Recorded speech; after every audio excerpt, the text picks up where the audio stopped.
So now let us understand the impacts of man-made disasters in India. The Bhopal gas tragedy in 1984 refers to the gas leak from the Union Carbide factory in Bhopal.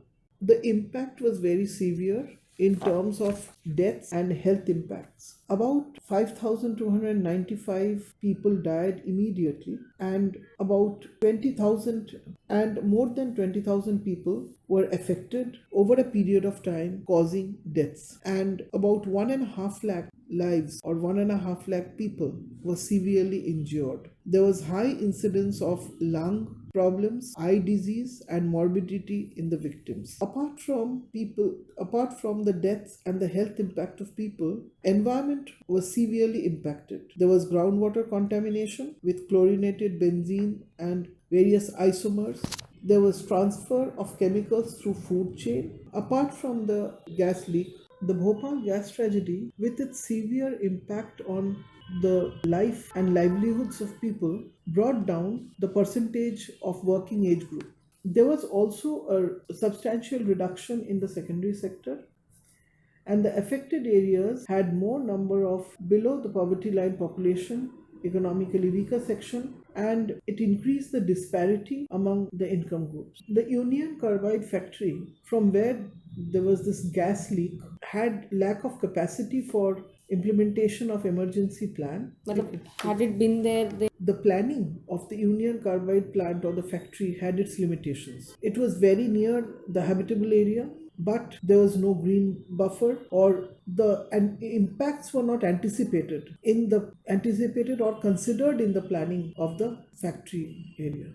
In Jaipur, one significant disaster was related to the fire which happened when the part of the oil depot caught fire, and about the oil storage area, that is the oil depot, that means the storage of petrol, got caught fire. About 10 to 12 meters of petrol spread vapors over a radius of 250 meters for 75 minutes. That was the intensity of disaster which happened, and due to this disaster there were 12 deaths. There were more than 300 non-fatal injuries. There were other health effects, that is effects on the respiratory system because of the fire, and there were also severe negative impact on soil conditions. Then the trees and bushes were totally burnt out in the surrounding areas, and the total losses which was suffered by Indian Oil Corporation, who owned and maintained the depot, amounted to nearly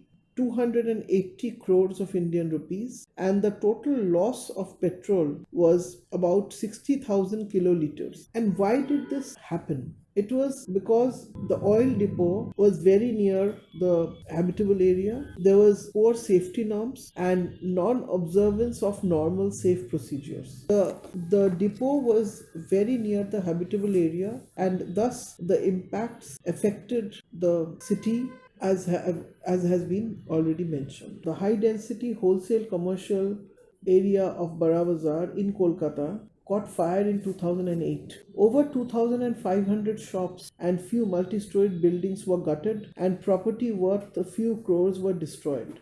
The severe impacts of the Bara Bazaar fire were triggered by the presence of huge quantity of inflammable goods like tarpaulins, saris, and other cloth materials, plastic sheets stacked in shops and godowns, because this is Bara Bazaar is a commercial area. It deals with basically textiles.